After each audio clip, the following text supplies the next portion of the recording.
After all these years in nursing, 14 years, 13 of which I spent in emergency, I still struggle to understand why people do this. Go on a meth bender, then take a bunch of weed, heroin to come down from the meth. So you want to go really, really, really high, and then you take something that's going to take you really, really, really low in the hopes you're going to find ground zero again. Up and down, up and down. And my interaction with them is when they get it wrong. So they come in with a heroin overdose, or they come in taking too much meth or GHB or whatever have you. But it's almost always now that people are using a whole stack of things. You know, they take meth and it's like, oh crap, the effect of this is taking way too long. I'm taking too much. So I got to come down somehow. So let me take the other stuff. And then it's a vicious cycle. And mind you, none of this stuff is pharmaceutical grade. You don't even know the dosages you're dealing with. Some guy's cooking it in a bathtub. And people are willingly taking it and smashing it down.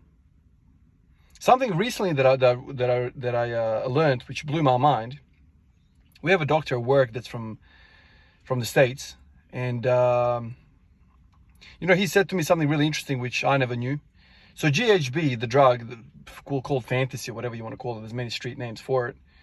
It's like a hallucinogen type of drug where people go off on a tangent mentally, go on trips and whatever. There's people in Australia take it for that, to go on a trip.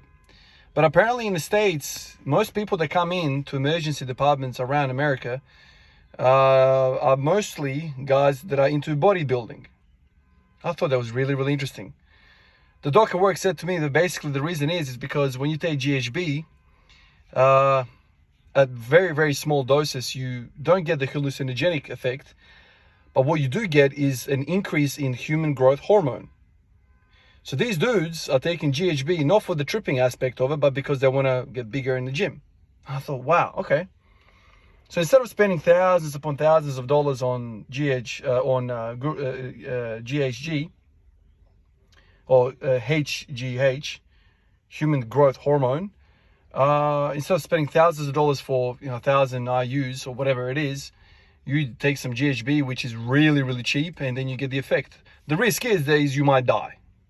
And what do you mean by that? Well, the people that present to emergency departments with that OD of GHB, they go from a demon-like creature, screaming, kicking, screaming, security guards jumping all over them, we're tying them to the bed, we're giving them medication to calm them down, to the very next second of absolutely GCS3, or in other words, consciousness of very, very low, where they fail to protect their airway. And so a lot of those times we need to intubate them and send them to ICU to wait out the drug in intensive care unit, where we can maintain the ventilation, the airway and whatnot. So it's a drug which I absolutely hate. Out of all the overdoses that I've ever worked with in my time, GHB is a piece of crap of a drug, because it uses so many resources. It absolutely destroys the emergency department, because we need security, a full security team in there for when they do wake up and they go crazy, and for the craziness lasts for like 40 seconds, 1 minute, 2 minutes, and then boom, it's almost like somebody shot them in the head. Boom, they drop down, unconsciousness, and we need to protect their airway. We need to jaw thrust, chin lift. Sometimes we need to use Gatels, OPAs, APAs, all sorts of stuff to protect their airways. All these tubes need to go in because they simply can't protect their airway because their consciousness is so low. And then the very next thing, boom, up they go again. It's a full demon. People are jumping on beds. We're trying to get them down, protect them so they don't fall off the bed, because who knows what they're imagining. GHB is a disgusting, disgusting drug. But here in Australia, people take it as a party thing. They want to have a trip. Honestly, I never understood that. Why the hell would you want to go on a trip? And the trip usually means you meet the damn devil, or you're being chased by a lion, or whatever the visions are. That to me is not a pleasurable event. I don't know why anybody would want to do that. But people do it, and it's very cheap, and people do it a lot, and this is what happens. The best overdoses are the heroines. These guys are pleasant, they're calm, they're just sitting there, they fall asleep. You just got to maintain the airway, but none of them want to kill you. None of them want to fight you. Very, very different cohort of people. So when they get it wrong, they start to interact all of these drugs together.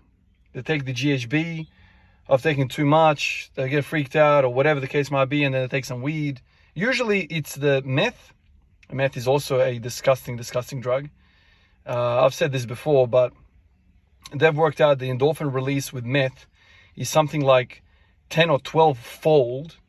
So like, 1,000% increase, 1,200% increase of endorphin release compared to an orgasm. So if you think about an orgasm, that is probably the best we can feel as a natural human being, right? You can't feel much better than that in terms of endorphin release. Here comes meth that basically tenfolds that. And so it's very, very addictive. People get on it and they stay on it until they die 30, 40, 50-year premature death. And so they get on this stuff. Say it's a Friday night, they get on it. It's Sunday afternoon, Sunday evening, and they're still not coming off. So they take some marijuana, they take some weed to try and come off it. It doesn't work. Let's shoot some heroin, and boom, end up in an emergency department because they've overdone the heroin. Because, well, obviously, once you push that in, it starts circulating and you can overdo it.